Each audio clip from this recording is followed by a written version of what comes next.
সবার ক্ষতি। এই জমিতে তবু তোমার হয়নি মালিকানা, এবার তোমার ভাষার হবে সেটা সবার জানা।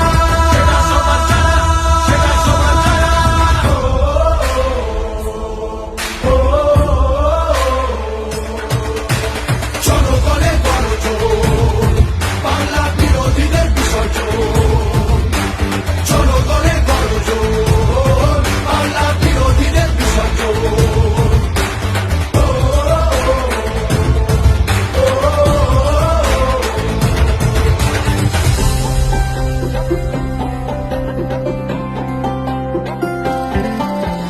লড়ছে দিদি সবার হয়ে অধিকারের লড়াই, জমিদারের ঠাঁই হবে না এই আমাদের বড়াই। মা মাটি আর মানুষ নিয়ে বাংলা আছে ভালো।